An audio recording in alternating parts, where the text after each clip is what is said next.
Welcome to one of the most stunning regions on Earth. The Franklin River area here in southwest Tasmania is both iconic and breathtaking. But the fact is, it exists in its current capacity today because of one bold intervention more than 30 years ago. So what does any of that have to do with Porsche's facelifted 911 range? Well, as it turns out, quite a lot. The Franklin River today owes much of its existence to a group of passionate campaigners who fought tooth and nail to prevent a controversial hydroelectricity station being built here in the 1980s. Hard to believe, but this dramatic landscape was almost subject to an invasive man-made dam that would have flooded 25 kilometres of pristine forest. Fortunately though, a successful campaign overthrew the plan. It captured national and international attention during the 1980s and helped mobilise a new environmental movement today known as the Greens Party. More than anything else, it also ensured the preservation of one of the most beautiful regions on Earth. As strange as it sounds, the latest Porsche 911 is the result of a very similar environmental intervention. Its very own Franklin Dam moment. Stricken by tightening emission standards, Porsche has introduced new, smaller capacity turbocharged engines to both its 911 Carrera and Carrera S variants, breaking away from a 53-year-old tradition. Okay, so first things first, does it sound any good? Well, I might let you be the judge of that.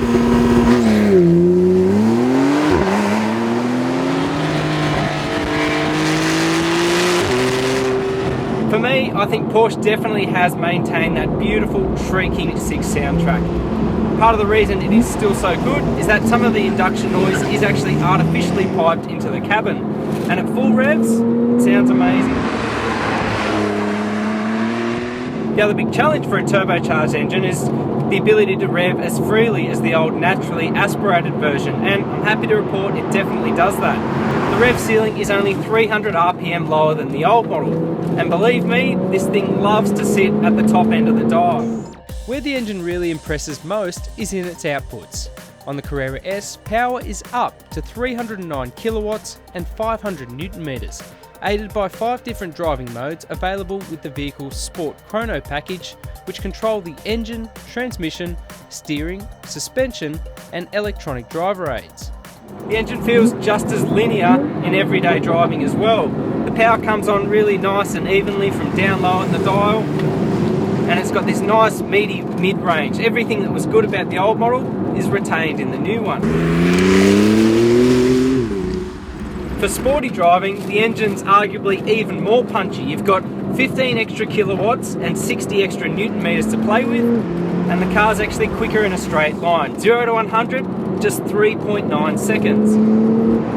Now, while some things have changed, this thing is still a 911, so that means that inherent balance that the car's always been known for more than 40 years.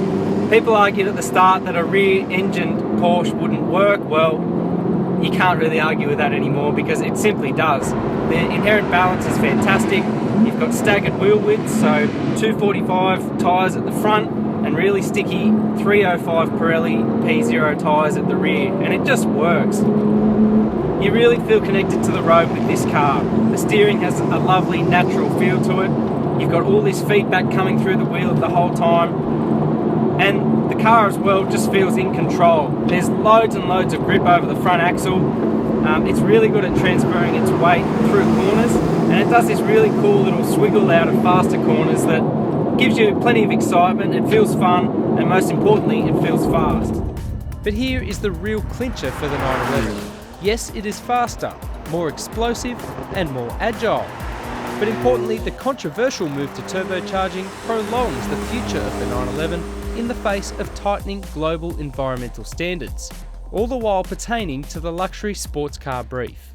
Most sports cars, there's a huge compromise in day-to-day ride and livability, but the 911's never been like that, and I'm happy to say the facelifted model retains that hallmark, because in normal driving, this thing really is a nice, comfortable road car. It's really good over bumps, and it strikes a great balance between sportiness and comfort overall. We're on some really patchwork roads here in Tasmania.